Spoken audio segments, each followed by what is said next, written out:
স্বাগত একাত্তরের খেলাযোগে আপনাদের সাথে আছি আমি ফাহিম রহমান। যুব সাফের ফাইনালে দুরন্ত ফুটবল উপহার দিল বাংলাদেশ। কেঁপে গেল স্বাগতিক ভারত। ভারতের অরুণাচলে রুদ্ধশ্বাস এক ম্যাচ, নির্ধারিত সময়ের শেষে 1-1 সমতা। তবে টাইব্রেকারে ভাগ্য বাংলাদেশের সঙ্গী হলো না। 4-3 গোলের জয়ে শিরোপা জেতে ভারত। রহমান পেয়ারের রিপোর্ট। ব্যথা পাওয়া ভারতীয় খেলোয়াড়কে বারবার মাঠ থেকে বের করে নিতে বলেন রেফারি, তবে ভারতীয় ফিজিও তা কানে নেয়নি। উদ্দেশ্য পরিষ্কার, বাংলাদেশের মোমেন্টাম নষ্ট করার। প্রথমার্ধের একেবারে শেষ দিকের ঘটনা এটা। এর কয়েক মিনিট আগে ঘটে গেছে আরেক কাহিনী। পিছিয়ে পড়া বাংলাদেশ ভারতের জালে বল পাঠিয়েও গোল উৎসবে মেতে উঠতে পারেনি।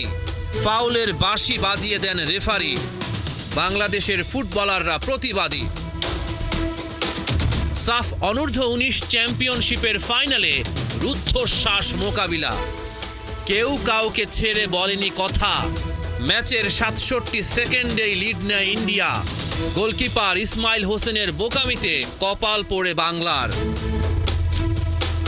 পাল্টা আক্রমণে ওঠে বাংলাদেশের যুবারা। দূর থেকে মুর্শিদ আলীর দুরন্ত প্রচেষ্টা, যদিও বাংলাদেশ দল পায়নি জালের দেখা। 29 মিনিটে ফয়সালের কর্নার, মিঠু চৌধুরীর হেডার, তবে নিশ্চিত গোল বাঁচিয়ে দেন ভারতের ডিফেন্ডার। প্রথমার্ধের একেবারে শেষ দিকেও ভারতকে কাঁপিয়ে দেয় বাংলার যুবারা, তবে কাঙ্ক্ষিত গোলের দেখা পেল না। প্রথমার্ধ শেষে 1-0 গোলে এগিয়ে ইন্ডিয়া। বিরতি থেকে ফিরেও ভারতকে চেপে ধরে বাংলাদেশ। 59তম মিনিটে মুর্শিদ আলী যেন হয়ে গিয়েছিলেন লিওনেল মেসি, তবে ভারতীয় গোলরক্ষক তাকে সফল হতে দেয়নি।